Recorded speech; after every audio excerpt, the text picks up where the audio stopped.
The alien emperor laughed when he saw the human fleet. Not because it was large, not because it was dangerous, but because it looked like a graveyard that had learned how to move. 31 human warships drifted at the edge of the Veyran Nebula, their hulls scarred, their armor mismatched, their engine signatures uneven and old. Some were retired missile boats from border patrols. Some were cargo haulers with guns welded to their spines. One was a hospital ship stripped of its red markings and fitted with rail cannons along both flanks. Against them came the Zhal Dominion, 980 capital ships, the most feared armada in the known galaxy, an empire that had broken 7 species, burned 3 homeworlds, and turned surrender into a religion. Their admiral opened a channel and gave the humans one chance. "Kneel," he said, "and your species may survive as labor." The human commander looked into the camera. Captain Elias Rourke had one eye, one functioning lung, and a voice like gravel dragged across steel.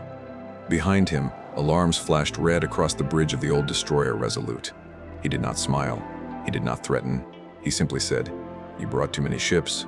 The alien admiral did not understand. By the end of the battle, he would. And the galaxy would learn why the weakest human fleet in history became the blade that broke an empire. In the year 2473, the Orion Spur was not a place of peace. It was a long scar of contested systems, broken treaties, and old refugee routes. Humanity had been in space for barely 2 centuries, which made them young by galactic standards. Dangerous in small ways, amusing in others, and backward in almost everything that mattered to the great powers. At least, that was what the Zhal believed. The Zhal Dominion stretched across 12,000 inhabited worlds. Their ships were sleek black crescents plated in reflective bone metal. Their soldiers were born in breeding towers and raised to obey before they could speak. Their nobles measured status in conquered suns. To the Zhal, war was a clean equation. Numbers, tonnage, energy output, genetic obedience. Humans, by their calculations, should have been a brief inconvenience. Earth was a death world, yes. High gravity, unstable weather, predators, disease, radiation bursts, tectonic violence, an absurd amount of environmental hostility packed onto one blue planet. The Zhal scholars had studied Earth and concluded that humanity's survival there had been accidental. A stubborn animal's luck. They did not understand that luck, when trained for 100,000 years, becomes instinct. Captain Elias Rourke understood instinct. He had grown up in the ruins of Kansas City after the Centauri plague, when ration trucks came twice a month and children learned to identify engine sounds before they learned algebra. His father had been a machinist. His mother had been a nurse. Both died during the second wave when Elias was 17. He joined the United Earth Navy because the recruiters promised food, training, and a bunk that did not leak. He stayed because out in the dark, under alien stars, he found something he had not felt since childhood. Purpose. Now, at 58, Rourke commanded Task Force Ember, the smallest fleet in the United Earth Navy still classified as operational. 31 ships, 12,000 crew, no reinforcements, no supply chain, no illusions. The orders came 3 weeks before the battle, inside a sealed transmission carried by quantum courier drone. Rourke received it in his ready room aboard the Resolute, a vessel older than some colonies. The destroyer had once been bright silver and blue, before radiation storms, combat scars, and emergency patchwork turned her hull the color of old iron. Commander Mara Vale stood across from him as the message opened. Mara was his executive officer, 39 years old, sharp-eyed, and built like someone who had never wasted a movement in her life. She had served under Rourke for 11 years. She knew when his silence meant thought and when it meant fury. This time, it meant both. The hologram flickered above the table. Admiral Jensen appeared, face hollow from lack of sleep. "Elias," the admiral said, and the use of his first name made Mara stiffen. "Zhal Armada Kepra has crossed the Helios line. They're moving toward New Carthage." Rourke's jaw tightened. New Carthage. A human colony world with 28 million civilians. Shipyards. Grain belts.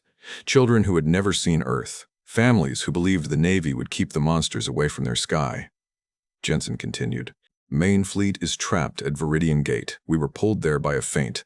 The Zhal knew exactly how to split us. They have a traitor inside Allied command," Mara whispered. "God." Rourke said nothing.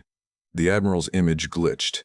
"Task Force Ember is the only force positioned between Armada Kepra and New Carthage. Your orders are to delay them for 72 hours. Mara stared at the hologram. "Delay 900 Zeal warships," she said. The Admiral heard her through the channel. 980, Commander." The room became very quiet. Rourke leaned forward. What assets? Jensen looked away for half a second. That is the asset list. Mara's face hardened. 31 ships, against nearly 1,000. Rourke looked at the star map. The Zhal path cut straight through the Veyran Nebula, a storm of ionized gas and shattered dwarf planets between the outer colonies and New Carthage. Most commanders avoided it. Sensors degraded inside.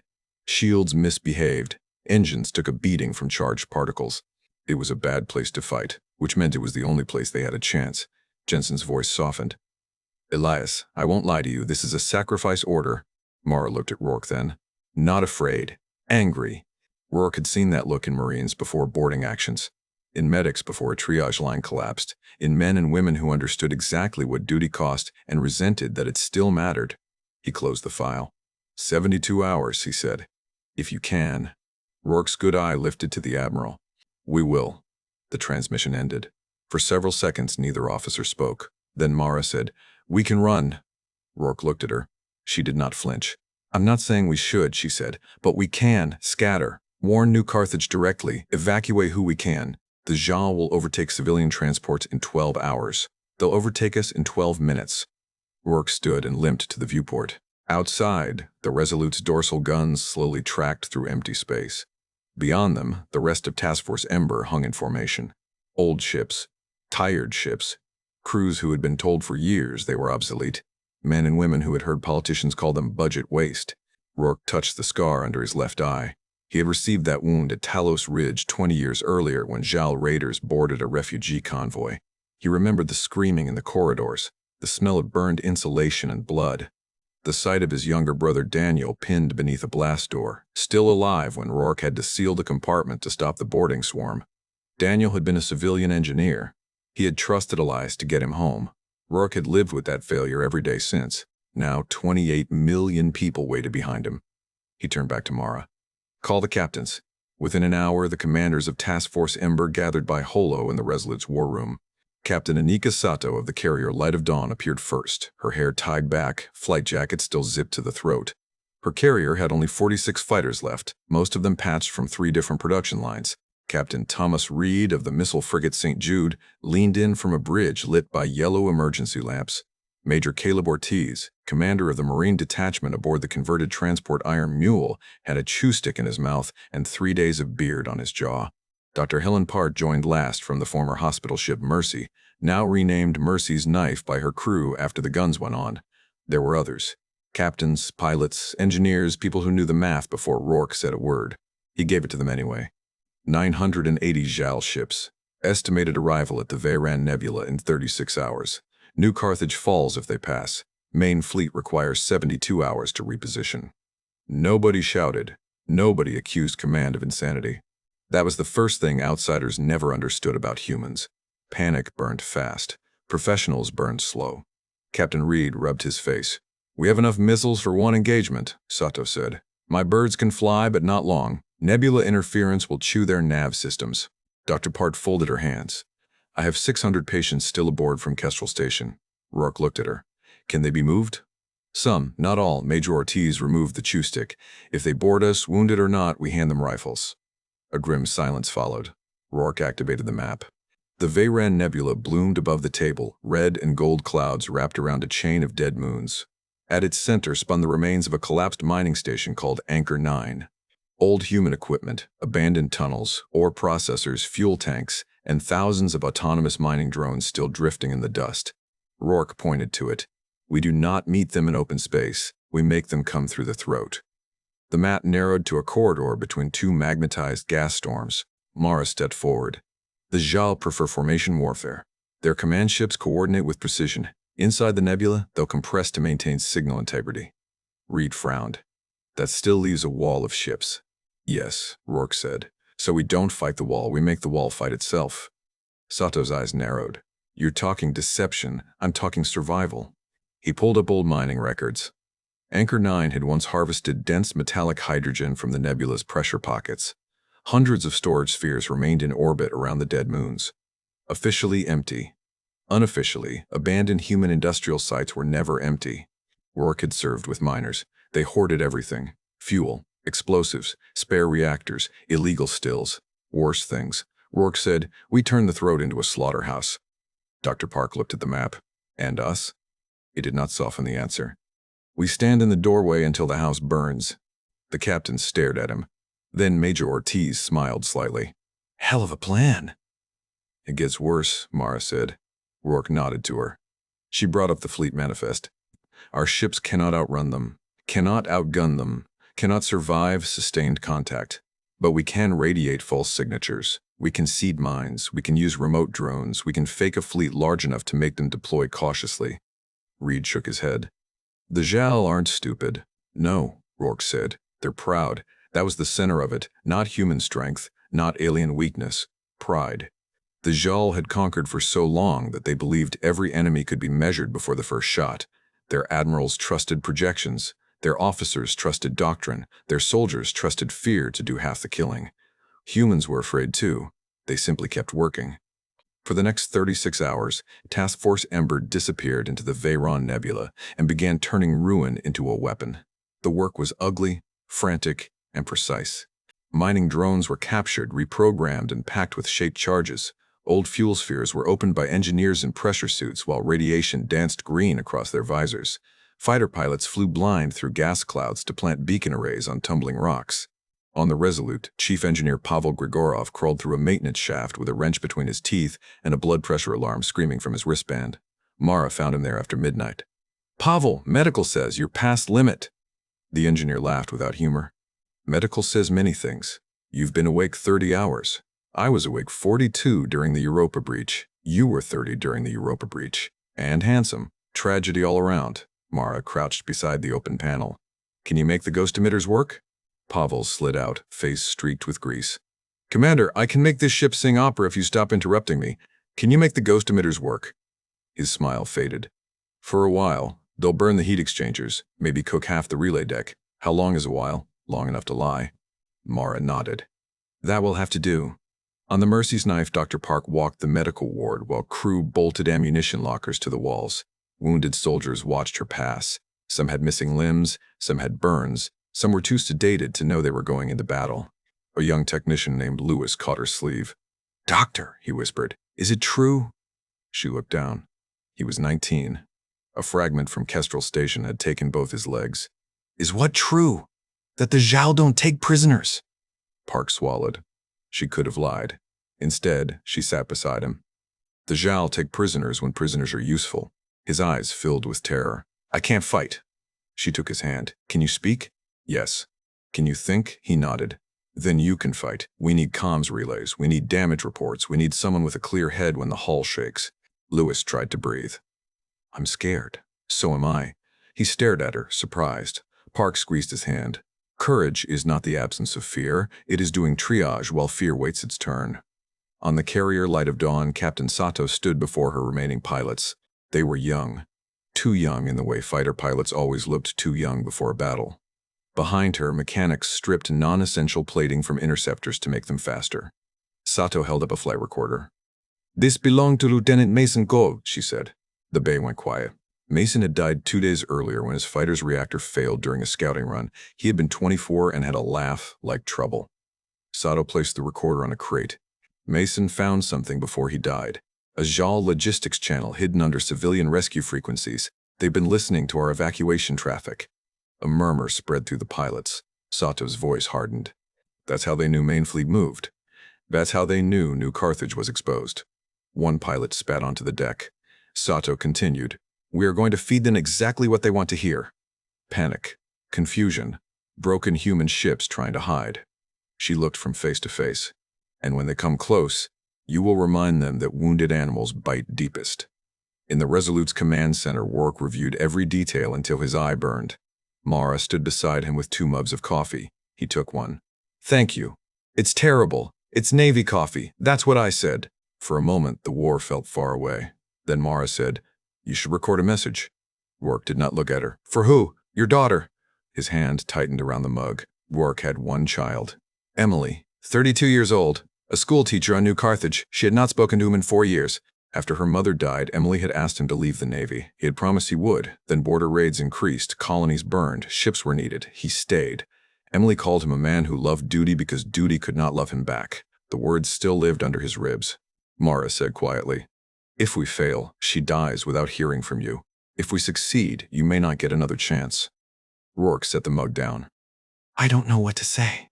Yes, you do. He dismissed the tactical display and opened a private recorder. For several seconds, he stared at the blinking light. Then he began. Emily, it's your father. He stopped. His throat worked. I am sorry, he said. That was all at first. Then more came. Not excuses, not orders, not speeches. He told her he remembered her at 6 years old, asleep under the kitchen table during a meteor storm because she thought the house would be safer if someone guarded the floor. He told her he remembered teaching her to solder circuits and how angry she became when she burned her thumb. He told her he had been wrong to think providing safety was the same as being present. At the end, he said, There is a fleet coming toward your world. I am in its way. I cannot promise I will come home. I can promise I am afraid. And I can promise I am staying anyway. He sent it before he could delete it. Mara pretended not to see the moisture in his good eye. The Zhal armada arrived 12 minutes ahead of projection. They came like an eclipse. The first ships emerged from jump at the edge of the Veyran Nebula, black crescents cutting through ion fog. Then more, and more. Lines of capital vessels arranged in geometric perfection. Escorts, carriers, siege platforms, world burners shaped like curved knives. At their center sailed the Imperial Command, Dreadnought, Ascendant Will. Aboard it stood High Admiral Varesh Kyle, Supreme Blade of the Zhal Dominion. Varesh was tall even for his species, his forearms folded behind a breastplate of living metal. His skin was pale gray, marked with ceremonial scars from each conquered campaign. His eyes were black, glossy, and still. He watched the human signals flicker inside the nebula. Report, he said. A tactical priest bowed over the sensor basin. Human fleet detected. Signatures inconsistent. 30 to 40 vessels, possibly damaged. They are attempting to conceal themselves near the mining ruins. Varesh's mandibles clicked. Of course they are. His second, Sub-Admiral Reth, approached.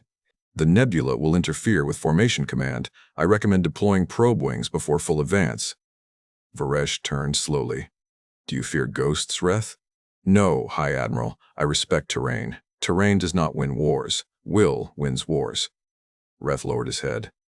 Varesh looked back at the display. Humans. The newest vermin of the Orion Spur. They had refused the Dominion's offer of servitude. They had destroyed 2 Zhal tax fleets with ambushes. They had armed refugee species. They had broadcast songs over Dominion surrender channels. Varesh found them irritating, not dangerous. Irritation had to be disciplined. Open transmission, he said. The channel reached the Resolute as the human fleet waded deep in the throat of the nebula. On the main screen, Varesh appeared in his armor, flanked by banners made from the treated hides of extinct enemies. Rourke stood from the command chair. The bridge fell silent. Varesh spoke first. I am High Admiral Varesh Kal of the Zhal Dominion. Your fleet is surrounded by inevitability, Neo, and your species may survive as labor. Rourke looked at him. He saw the arrogance, the certainty, the empire behind the eyes. He also saw something else. Impatience. Good, Rourke said. You brought too many ships. A faint ripple moved through the Zhal bridge crew. Varesh leaned closer. Explain. Rourke cut the channel. Mara looked at him. That was rude. He'll come faster now. He was already coming. Now he'll come angry. The first hour of battle began with silence. The Zhal advanced into the nebula in layered formation, their ships linked by pulsed command beams. Human ghost emitters woke among the rocks. False engine signatures bloomed in the fog. Dozens became hundreds. Heat trails curled behind empty drones. Radar shadows moved where no ships existed. On the Ascendant Will, the tactical basin erupted with phantom contacts. Reth stiffened. High Admiral, sensors report 200 additional vessels. Varesh's eyes narrowed. Impossible. Signal confidence is low. Then ignore them. Some are on attack vectors. Varesh snarled. Deploy forward lances. Clear the debris. Zhal destroyers pushed ahead, firing beams that turned asteroids into molten spray. Mining drones tumbled among the rubble, looking like dead equipment until the destroyers crossed the first marker. Mara watched the range close. 30 seconds. Rourke stood behind the helm. Hold. The bridge shook as distant Zhal fire splashed against decoy rocks. 20. A young sensor officer wiped sweat from his cheek. Enemy vanguard entering kill pocket. Rourke said, Hold. The Zhal destroyers tightened formation to pass between 2 spinning dwarf fragments. That was when the mining drones woke. They came alive in swarms, not fast, not elegant. They were industrial machines, built to chew ore and survive pressure that would crush a ship like paper. They latched onto Zhal hulls with magnetic claws and drove cutting torches into armor seams. The Zhal opened point defense. Too late. The first shaped charges detonated. White light flashed through the nebula.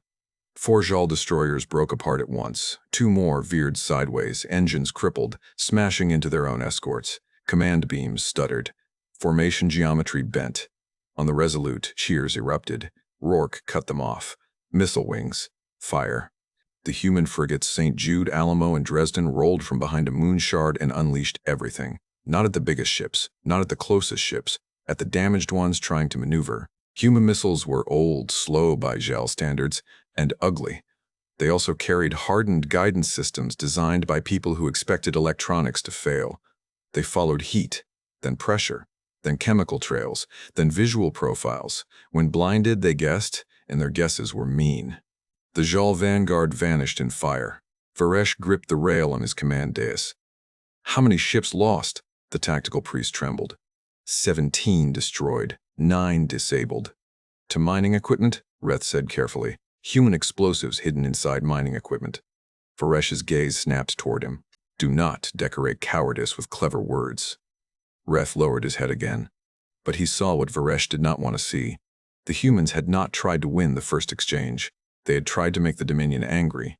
And it had worked. Varesh ordered the armada forward. The second hour was chaos. Zhal ships fired into ghost signatures. Human decoys died by the dozen, each death releasing chaff, radiation spikes, or false distress calls. Zhal targeting systems began prioritizing phantom carriers while real human ships slipped between pockets of ion fog. Captain Sato's fighters launched from light of dawn in 3 waves. They flew without active sensors. No guidance beams, no formation lights, no automated return paths. Just pilots, dead reckoning, and handwritten course marks taped inside cockpit glass. Lieutenant Grace Holloway led Red Wing through a canyon of tumbling ice. Her fighter rattled so hard her teeth hurt. Behind her, 11 human interceptors followed in loose silence. Her comm crackled. Red 1, this is Red 4, I have no nav. None of us have nav, Grace said. That was not comforting. Wasn't meant to be. Ahead, a Zhal carrier emerged through the fog, its launch bays opening like black wounds. Hundreds of drone fighters spilled out. Grace's hands tightened. The Zhal drones were faster, cleaner, networked. They turned as one. Grace whispered, Mason, hope your ghost knows math.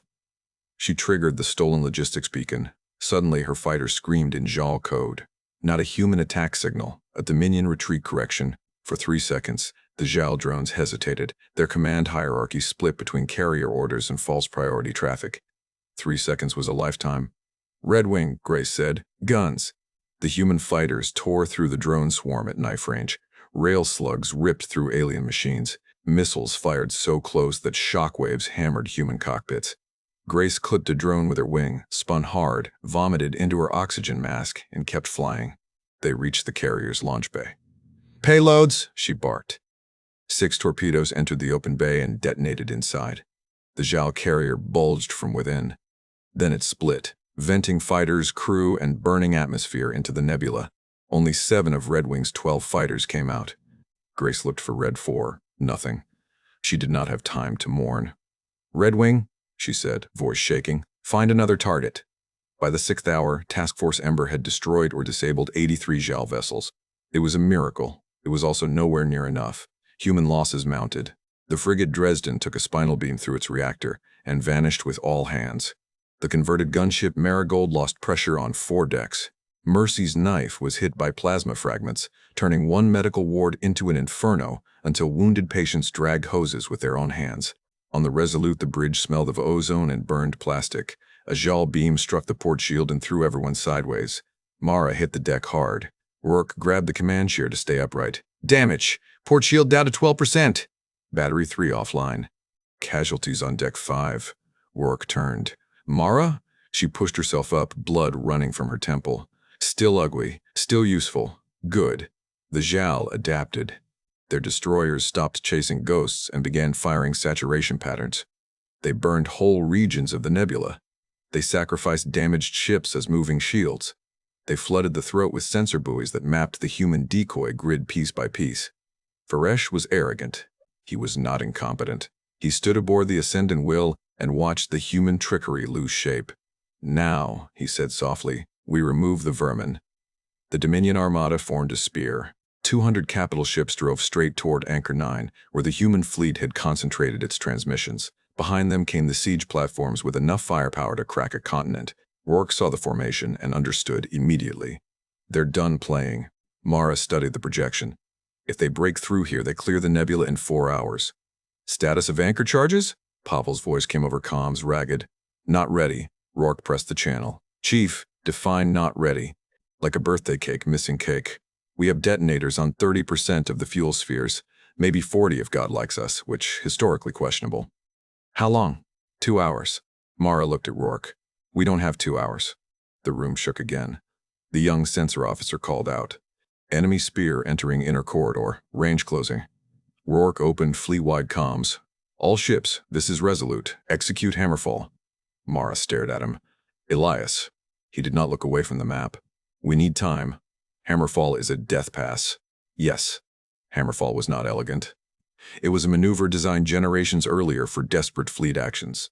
Human ships would charge across the enemy's bow at close range, forcing the Zhal spear to slow, turn, or collide. It traded hulls for seconds. Captain Reed of St. Jude answered first. St. Jude acknowledges Hammerfall. Sato followed. Light of Dawn acknowledges. One by one, every ship responded. No speeches, no hesitation. When the order reached Mercy's knife, Dr. Park stood in her command alcove while sparks rained from the ceiling. Her navigator looked back. Doctor, we're a hospital ship. Park glanced through the cracked viewport at the wounded lying strapped to gurneys in the corridor. No, she said, we were. Mercy's knife accelerated with the rest. The human fleet emerged from the fog like wolves from smoke. They charged across the path of the Zhal spear, firing every gun that could still cycle. Rail cannons punched glowing holes in alien armor. Missiles streaked from launch tubes blackened by overuse. Point defense guns fired until barrels warped red. The Zhal answered with imperial precision. The Alamo died first, cut in half by converging beams. Then the tugboat turned torpedo platform Nellie rammed a Zhal cruiser after losing engines, detonating its reactor against the enemy's shield. The St. Jude took 3 hits and kept firing. Captain Reed stood on a bridge open to vacuum behind emergency fields. Load tubes 5 through 8, he ordered. His weapons officer coughed blood. Sir, tubes 5 through 8 are gone. Reed looked at the display. Then throw something heavy out the window. The weapons officer laughed once. Then a Zhal shell struck the St. Jude amidships. The frigate spun, burning, but its last missile pod launched manually by 3 sailors in pressure suits. The missiles curved into a damaged Zhal battleship and cracked its spine. Reed's final transmission reached the Resolute as static. Bought you? A minute, make it expensive. Rourke closed his eye, then opened it. Chief Grigorov, Pavel answered with alarms blaring behind him. If you ask if ready, I lie. Lie well. A pause. Anchor charges at 62%. Manual links unstable. Need someone to trigger from station core. Mara's face changed. Remote won't work, not through this storm. Zhal jamming is too thick. The midpoint of the battle came not with an explosion, but with a truth that landed heavier than any weapon. Someone had to go inside Anchor 9. Someone had to detonate the old fuel network by hand. Rourke looked at the tactical map. Anchor 9 sat between the human fleet and the advancing Zhal spear. Its tunnels were irradiated, half-collapsed, and surrounded by enemy fire. Any boarding shuttle would be seen. Any team that reached the core would not return before detonation. Major Ortiz came over the channel before Rourke could speak. I heard, Rourke said. No. Ortiz grinned through the hollow, though smoke curled behind him. You don't even know what I was going to say. I know exactly what you were going to say. Then save time and approve it. You have 60 Marines left. 58. 2 just argued with a bulkhead and lost. Caleb. Ortiz's smile faded. Captain, my Marines have been waiting this whole battle for something that can be solved by stubborn idiots with rifles. Do not deny us our cultural heritage. Mara looked down. Rourke thought of Daniel under the blast door. He thought of sealing a compartment. He thought of the part of command that looked like murder when viewed too closely. Approved, he said. Ortiz nodded once. See you on the other side, sir. The boarding shuttle left Iron Mule 6 minutes later. It was escorted by 3 fighters, including Grace Holloway's damaged interceptor. Zhal guns tracked him instantly. Grace dove into the firing line. Stay behind me, Mule 2. The shuttle pilot snapped back. You're half our size. Then aim better. A beam sliced past, close enough to turn Grace's canopy white. She rolled through debris, fired her last 2 missiles at a sensor buoy, then took a drone burst across her port engine. Her cockpit filled with smoke. "Red 1, you're hit!" someone shouted. "No kidding." The shuttle raced for Anchor 9's shattered docking ring. Grace's fighter spun. She saw the Zhal drone lining up behind the shuttle. Her weapons were empty. Her engine was dying. She had one choice left. Grace exhaled. Light of dawn, tell Sato, I scratched the paint. Then she rammed the drone. The explosion knocked the boarding shuttle into the docking ring, crushing its landing gear and killing everyone not strapped down. Major Ortiz woke upside down with blood in his eye and a dead Marine hanging beside him. "Sound off," he groaned. Voices answered. "Not enough." He cut himself loose and dropped onto the ceiling. The shuttle had punched halfway through the station's outer hull. Beyond the cracked ramp stretched a corridor filled with frost, darkness, and drifting dust. Sergeant Mei Lin checked her rifle. "Radiation's ugly." Ortiz wiped blood from his face. "So am I. Move." They entered Anchor 9. The station groaned around them. Old mining posters still clung to the walls. Smiling workers with helmets and slogans about prosperity. A coffee mug floated through a corridor, frozen solid. Somewhere deep inside, metal screamed as the station's broken orbit shifted. Zhal boarding creatures found them in the processing bay. They were not soldiers in the human sense. They were vat-grown assault forms, all claws and armor plates, guided by implanted command nodes. They moved on 6 limbs through the dark. Private Henson saw the first one drop from the ceiling. He fired too high. The creature hit him and tore through his suit. Mei Lin put 3 explosive rounds into its head. "Contact!" The bay erupted. Human rifles hammered in short bursts. Zhal claws scraped across machinery. Ortiz slammed a creature against an ore crusher and fired into its throat until his magazine ran dry. The Marines fought room to room, not gracefully, not cleanly. They slipped in frozen blood. They cursed. They dragged wounded. They used cutting torches when ammunition ran low. At the central lift, only 19 Marines remained. Ortiz leaned against the wall, breathing hard. Mei Lin checked his side. "You're leaking." "Put it on my list." The lift doors were jammed. The station core was 12 decks below. Mei Lin looked at the shaft. "No power." Ortiz clicked his rifle to his harness. "Then we climb." Outside, the battle entered its 18th hour. Task Force Ember had been reduced to 16 ships. The Zhal had lost more than 140, but still they came. Varesh now understood the humans would not break quickly. The knowledge did not make him cautious. It insulted him. He ordered the Ascendant Will forward. Sub-Admiral Reth stepped beside him. "High Admiral, the command dreadnought should remain behind the second line." Varesh did not look at him. "The fleet hesitates because it smells my restraint. I will give it blood. The humans are drawing us toward the station. They are dying around the station. Perhaps both are true." Varesh turned. "You have spoken too often today." Reth's inner eyelids flickered. For the first time, his voice lost its ritual calm. "And you have listened too little." The bridge froze. Varesh moved with terrifying speed. One of his lower hands drew a ceremonial blade and placed it against Reth's throat. "Do you challenge command?" Reth looked at the tactical display. Human ships burning, Zhal ships burning with them. The nebula seeded with traps. An enemy too weak to win, yet too costly to crush. No, Reth said. I challenge blindness. Varesh opened Reth's throat in one motion. The sub-admiral fell without a sound. Varesh flicked blood from the blade. "Advance." On the Resolute, Mara saw the Zhal dreadnought move into the corridor. "They're bringing the flagship forward." Rourke stepped closer to the screen. Varesh had taken the bait, but the anchor charges were not ready. "Ortiz," Rourke said into comms. "Status." Static. Then Mei Lin's voice. "Major is alive. We're in the core access. Heavy resistance. Detonator link in sight." Rourke heard gunfire behind her. "Time?" Mei Lin did not answer immediately. That told him enough. "Sergeant?" Her voice returned, thin and strained. "Give us 5 minutes." The Zhal flagship would clear the kill zone in 3. Rourke opened ship-wide comms. "All hands, brace for close engagement." Mara turned slowly. "What are you doing? Resolute can still maneuver." "Barely. She has mass."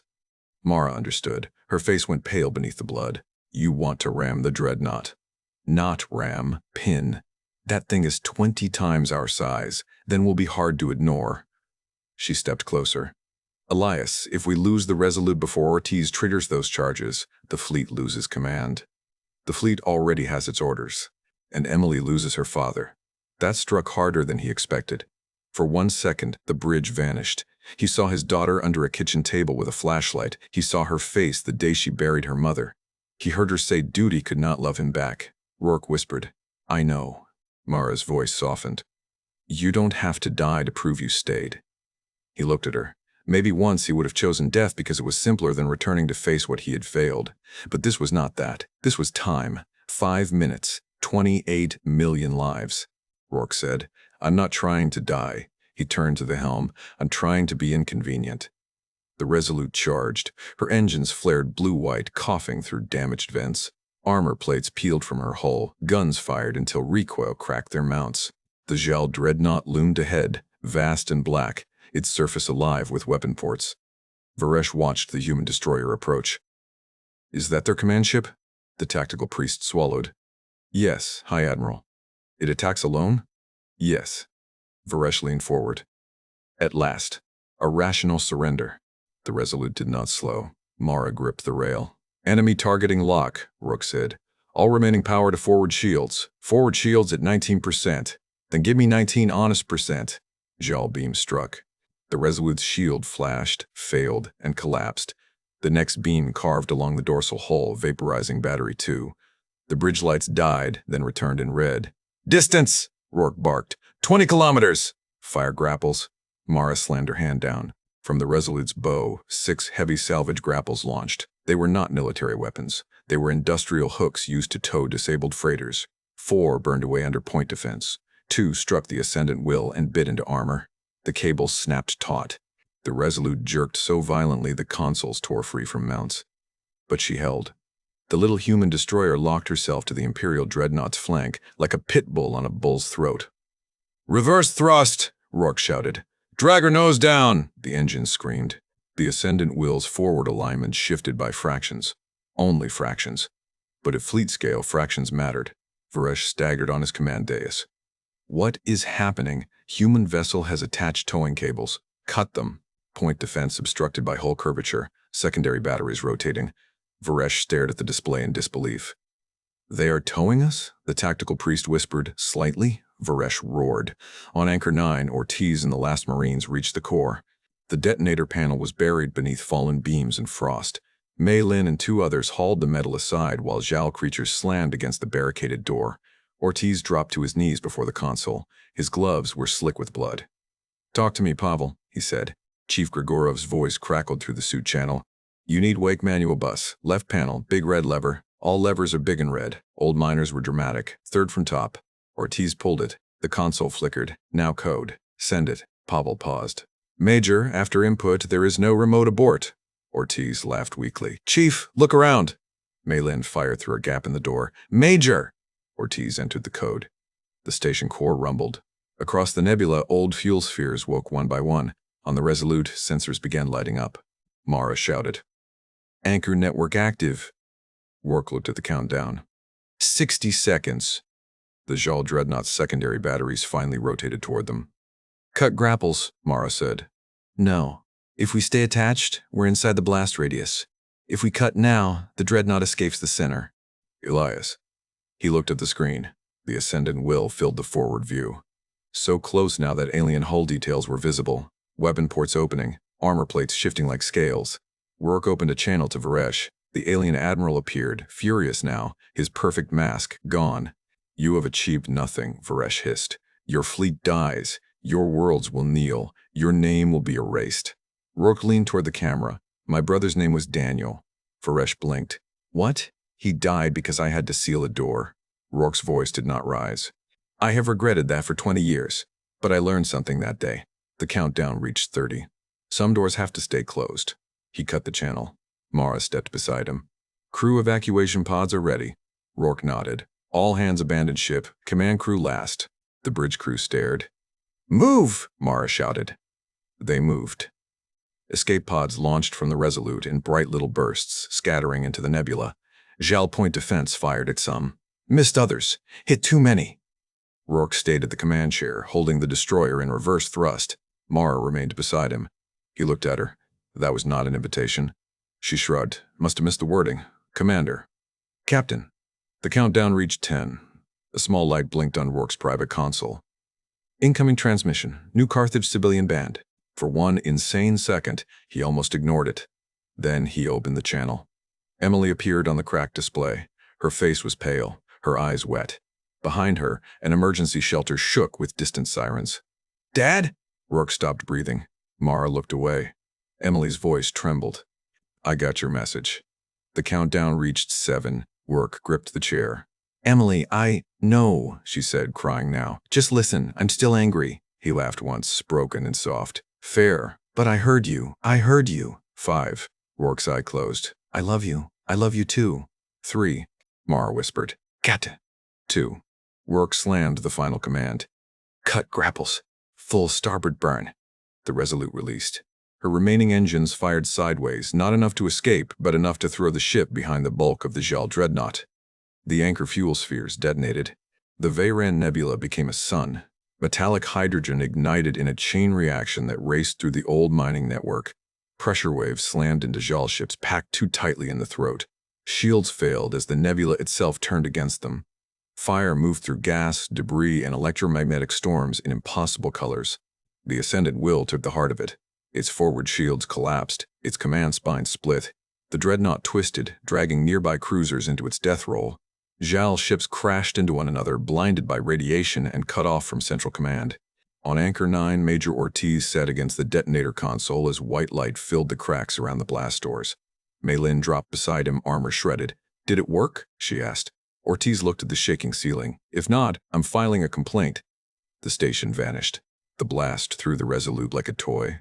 Rourke remembered the ceiling becoming the floor. He remembered Mara hitting him with her shoulder as the command chair tore loose. He remembered Emily's voice cutting into static, then darkness. When Rourke woke, he was not dead. This surprised him. Pain came next. This did not. He opened his eye to emergency blue lighting. The bridge was half gone. Stars showed through a crack sealed by flickering atmosphere fields. Bodies floated where gravity had failed. Mara hung strapped to a damage station, unconscious but breathing. Rourke tried to move and discovered a metal support pinning his leg. He looked at the main display. It was cracked but alive. Outside, the Veyran Nebula burned in slow waves. The Zhal armada was broken, not destroyed. Broken. Hundreds of ships were gone. Hundreds more drifted crippled, blind, or colliding. The perfect spear formation had become a field of wounded giants. Command traffic screamed across every band. No unified orders, no imperial calm. Then the display caught something massive moving through the fire. The Ascendant Will. Still alive. Rourke laughed, then coughed blood. Stubborn bastard. The Zhal dreadnought turned slowly toward the crippled human fleet. Its weapons were damaged. Its engines vented plasma, but one spinal lance still powered up along its broken bow. It aimed at Light of Dawn. The human carrier hung dead in space, launching escape pods and venting atmosphere. Captain Sato came over fleet comms. "Resolute, if you're alive, now would be an excellent time to be annoying again." Rourke reached for the command console. His hand shook. Mara, she did not wake. He dragged himself closer, feeling the pinned leg tear. The Resolute had no main guns, no missiles. Engines barely answered. But she still had one thing. The reactor. Pavel's voice suddenly crackled from engineering. "Captain?" Rourke froze. "Chief, I am offended you sound surprised. Status." "Reactor unstable. Containment cracked. We have maybe 4 minutes before we become physics lesson." Rourke stared at the Zhal dreadnought. "Can you direct the overload?" Pavel was quiet. "Into engines, maybe. Make one burn. One burn is enough." Mara groaned behind him. Her eyes opened. "No," she said immediately, because she knew him too well. Rourke pulled himself into the chair. "Chief, prepare overload burn. Target Ascendant Will." Mara fumbled with her straps. "Elias, escape pods. Most are gone. Then we use one that isn't. The dreadnought fires in 90 seconds. She reached him, limping, face white with pain. "We did the sacrifice play already." He looked at her. "This is not sacrifice. This is finishing." On the screen, the Ascendant Will's spinal lance brightened. If it fired, Light of Dawn would die. Behind Light of Dawn were the surviving transports, damaged frigates, escape pods, and the last line between the Zhal and New Carthage. Rourke opened a channel to the dreadnought. Varesh appeared. He was burned. One arm hung useless. Blood darkened his armor. Around him, his bridge was a ruin. But his eyes still burned with conquest. "Human," he rasped. "Admiral," Rourke said. Varesh's mandibles twitched. You have wounded the Dominion. You have not killed it. No. Then why do you smile? Rourke had not realized he was smiling. Not happily, not cruelly, like a tired man who had finally understood the shape of the day. Because you still think this battle was about killing all of you. Varesh glared. It was about stopping you. The Zhal Admiral leaned forward. You will die. Rourke nodded. Everyone does. Mara grabbed his shoulder. Elias, wait. Her hand slapped the console, opening internal comms. Chief Grigorov, can you rig overload burn and eject command module? Pavel cursed in Russian. Rourke stared at her. The command module hasn't detached in 30 years. Mara snapped. Then it's rested. Pavel came back. Bolts fused. Explosive separation dead. But, Mara demanded, we fire maneuvering thrusters opposite overload vector at ignition. Structural spine may break. Will definitely break something. Rourke looked at the countdown on the Zhal weapon. 40 seconds. He made his choice. Not to die if living was possible. Not to live if others had to die for it. To trust his crew. Do it, he said. Pavel laughed like a madman. Finally, maintenance gets respect. The Resolute turned. Her broken nose aimed at the Ascendant Will. Her reactor screamed. Across the battlefield, surviving human ships watched the old destroyer ignite one final burn. On light of dawn, Captain Sato stood in a smoke-filled hangar, one arm in a sling. Come on, Elias, she whispered. The Zhal Spinal Lance reached firing charge. So did the Resolute. Pavel's voice came over comms. Overload in 3. Mara strapped herself into the chair beside Rourke. 2. Rourke looked at the cracked screen where Emily's signal had been. 1. The Resolute's engines became white fire. At the same instant, every maneuvering thruster on the command module fired in reverse. The old ship's spine twisted beyond tolerance. Armor bolts sheared. Structural ribs snapped. The forward 2/3 of the Resolute became a reactor-driven spear. The command module tore free behind it, spinning into the nebula. Rourke blacked out as the world slammed sideways. The spear of the Resolute struck the Ascendant Will just as the Zhal fired. The lance shot went wild, slicing past light of dawn and vanishing into empty gas. Then the human destroyer's reactor overloaded inside the Dreadnought's wound. The Ascendant Will broke in half. High Admiral Varesh Kayal, Supreme Blade of the Zhal Dominion, died not beneath the guns of a grand armada, but beneath the corpse of an obsolete human ship that refused to stop moving. The battlefield went silent for 8 seconds. Then the Zhal armada began to retreat. Not all at once, not with dignity. Some ships tried to reform. Some captains demanded new orders from a flagship that no longer existed. Some attacked blindly. But without Varesh, without formation control, without the myth of inevitable victory, the Dominion fleet became something it had never been allowed to be. Afraid. And fear spread faster than command. Human ships pursued where they could. Mostly, they survived. They fired at engines. They marked drifting enemies. They recovered pods from both sides when possible, because humans were strange that way. Brutal enough to turn a nebula into a weapon. Stubborn enough to rescue the enemy afterward. 74 hours after Admiral Jensen issued the sacrifice order, main fleet arrived at the Veyran Nebula. They came ready to find wreckage. Instead, they found Task Force Ember still transmitting. Weakly, angrily, alive. Of the 31 human ships that entered the nebula, 9 remained combat-capable. 6 more were salvageable.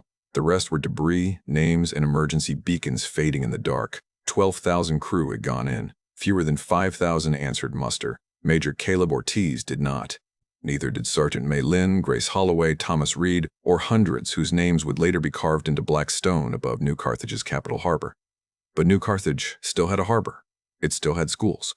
It still had morning sunlight falling across grain fields and apartment windows and shelter doors opening to a sky no longer filled with Zhal fire. Captain Elias Rourke was found 36 hours after the battle, drifting in the detached command module of the Resolute. He had a crushed leg, 3 broken ribs, internal bleeding, radiation burns, and the irritated expression of a man inconvenienced by medical attention. When Admiral Jensen boarded the rescue ship, Rourke was awake in a surgical cradle with Mara Vale in the next bed. Jensen looked down at him. You were ordered to delay them for 72 hours. Rourke's voice was hoarse. We were late? Jensen laughed, then covered his face. Mara turned her head. Tell command we request replacement ships. Jensen stared at her. You destroyed the most powerful invasion armada in the galaxy. Mara closed her eyes. So they'll approve the requisition. The victory at Veyran did not end the war overnight. Empires do not die simply because one fleet burns. But the Zhal Dominion had been built on inevitability, on the belief that resistance was foolish because the Dominion always advanced, always conquered, always absorbed. Task Force Ember changed that. Worlds under occupation heard the recording of Varesh ordering surrender. Then, Rourke's reply. You brought too many ships. At first nobody understood. Then the battle records spread. They saw Zhal vessels trapped by their own numbers. They saw human decoys turn pride into confusion. They saw mining drones rip apart Imperial destroyers. They saw obsolete ships charge into impossible odds, not because humans did not fear death, but because they feared failing the people behind them more. Rebellions began in the outer provinces, then in the tribute worlds, then inside Zhal space itself. Subject species sabotaged shipyards. Labor colonies seized orbital guns. Dominion officers who had secretly doubted their emperor's perfection began doubting aloud. Within 2 years, the Zhal Dominion fractured into civil war.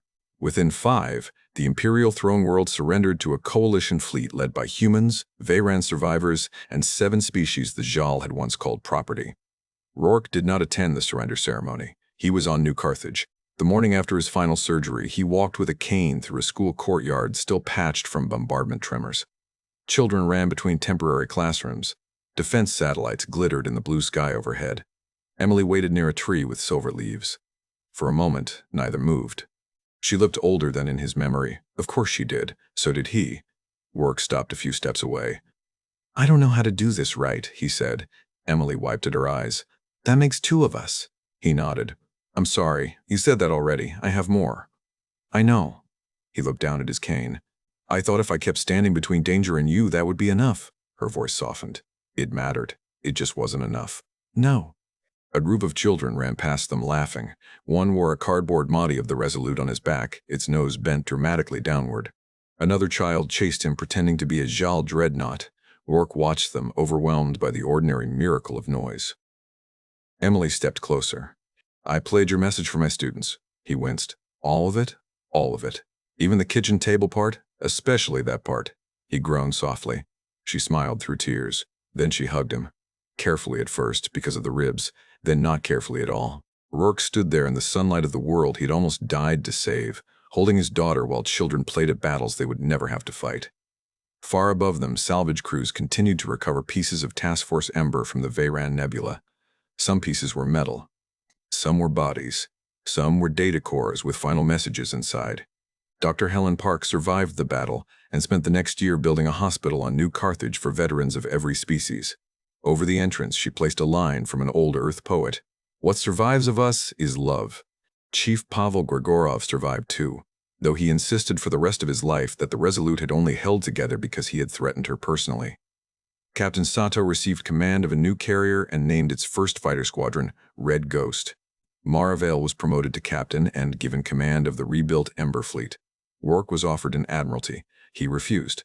Instead, he taught at the New Carthage Naval Academy 3 days a week, mostly tactics, sometimes ethics, and occasionally maintenance procedures when Pavel was unavailable and drunk. On the first day of every term, cadets expected him to lecture about courage. He never did. He showed them a star map of the Veyran Nebula. He showed them 31 human ships against 980 Zhal. He showed them the casualty list, slowly, name by name, until the room grew heavy and still. Then he said, do not worship last stands. Most of them are mistakes. Your duty is not to die beautifully. Your duty is to make the enemy pay so dearly for every inch that the people behind you get to live. One cadet raised her hand. Sir, did you believe you could win? Rourke looked at the map. He thought of Mara's bloodied face, Pavel laughing through failing circuits, Grace Holloway ramming a drone with empty guns, Ortiz in the station corps, Tomas Reed asking someone to throw something heavy out the window, Emily's voice reaching him at the edge of fire. No, he said, not at first. The cadets waited. Rourke turned back to them. But humans are not at our best when victory is certain. We are at our best when someone tells us the math is final, the door is closing, and all that remains is surrender. He tapped the map once with his cane. That is when we start looking for tools. Years later, after the war had become history and history had become legend, alien officers still studied the Battle of Veyran. They studied the decoys, the mines, the false signals, the use of terrain, the deliberate exploitation of Zhal command rigidity. They called it asymmetric endurance doctrine. They wrote papers about it. They built simulations. They tried to reduce it to principles clean enough for academies and war colleges. But the veterans knew the truth was messier. The weak human fleet did not break the alien empire because humans had better ships. They did not. It did not break the empire because humans had no fear. They had plenty. It broke the empire because 31 crews looked at a force that should have erased them and decided the galaxy's most feared armada would have to go through them one burning meter at a time. It broke because the Zhal believed war was obedience, and humans knew war was adaptation. It broke because the Dominion brought too many ships into a place where pride had no room to maneuver. And because an old destroyer named Resolute, built in a forgotten shipyard by tired hands, carried tired people into the dark and proved that obsolete does not mean harmless. Not when there are civilians behind you. Not when the enemy is arrogant. Not when humans still have engines, explosives, and one more terrible idea. The Veyran Nebula still glows faintly in the night sky of New Carthage. Children call it Ember's Lantern. Sailors call it the Graveyard Gate. And on quiet evenings when the light is right, Elias Rourke sits beneath the silverleaf tree in his daughter's courtyard and watches that distant scar burn among the stars. He does not smile often, but sometimes, when a ship passes overhead and its engines rumble like thunder, he closes his eye and hears the voices again. Hold, fire, move, brace, stay, live.